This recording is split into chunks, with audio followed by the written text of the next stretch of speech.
You're watching 3 Questions with Kat. Overcome your obstacles and find success. Hi everyone, it's Katherine and we are back for another episode of 3 Questions with Kat. I have Terrisa with me today. Hello. You may recognize her.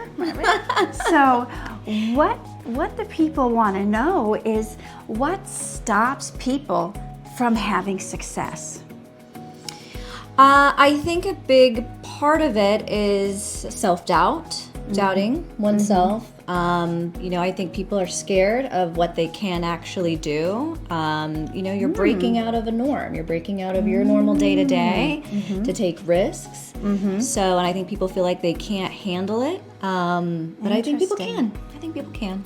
So that's interesting. I have never heard anybody quite say it like that. So you think that there's a part of us that is afraid of what we can actually do? Yeah. Almost like we are more than we think we are, Absolutely. or we imagine we are. Absolutely. So yes. Can you expand a little on that? Sure. I mean, I think we're all extremely capable of doing amazing things if we put our minds to it. I think, especially as people get older, I think they get used to a routine, or they feel like they've been put in a routine.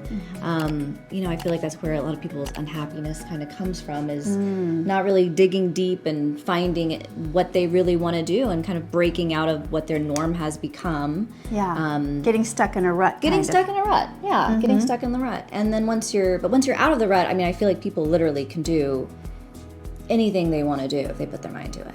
That's awesome. I had a pastor once say that a rut is just a grave with the ends kicked out. And I was like, oh. That's it's a high stakes I gotta get out take of this on it. rut. But yeah, absolutely. Okay, the second question is, how do you overcome obstacles? If stuff is standing between you and your goals, what do you do? Sometimes I think just shaking things up a little bit, even if it doesn't feel like you're making a change that's directly has a direct impact to whatever your goal is, your new goal is. But making a change in your life can kind of help you reestablish other parts of your life as well. Sort of going back to getting stuck in a rut, getting out of your normal routine.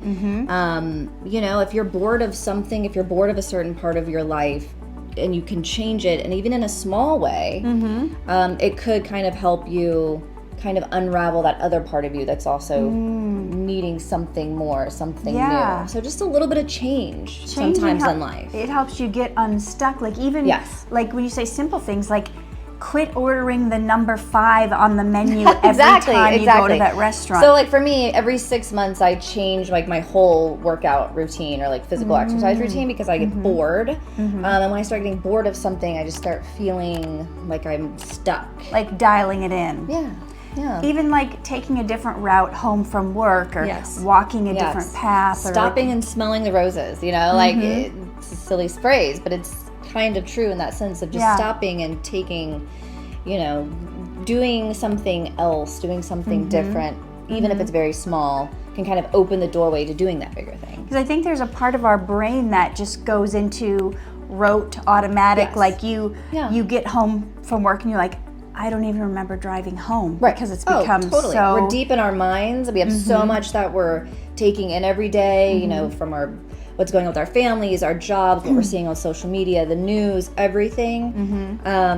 Sometimes it's really a challenge to separate that and be present and make very specific decisions, even if they're small decisions, and that kind of can help you get out from under sort of the norms that you're used to. So true. I had an acting coach once who was in some ways kind of a life coach to me, and one exercise he had us do a whole week using our non-dominant hand to cook, to cut, to brush our teeth, and it gets you completely out of, because you're now having to use your brain power, and you're getting a little frustrated because I could do this so much faster with my right hand. You're actually having to think about what you're doing. So I think that's really great advice. Totally.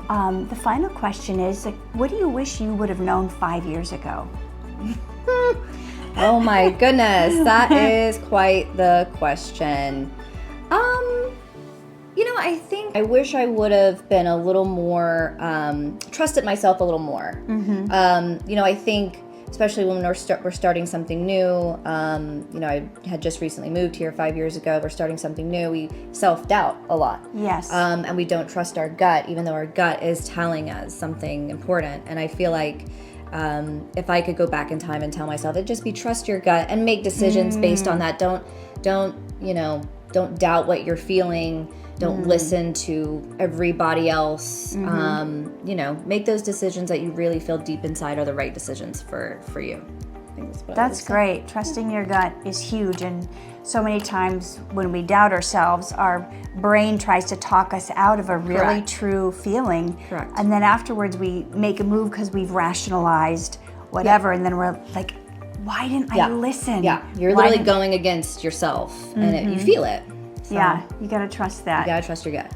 Well, thank you so much for your time. Thank you. Where can people find you if they want to look you up? Yeah, I am all over social. My name's Terrisa Kelton, at Terrisa Kelton, Instagram, X, Facebook, TikTok, everywhere. You might have to spell it for him. Oh, yeah, absolutely. Terrisa, Terissa, Kelton, Kelton. Awesome. Well, thank you for your time today, and we will see you next time on another episode of 3 Questions with Kat. Awesome. Bye. Get the tips you need to reach your dreams.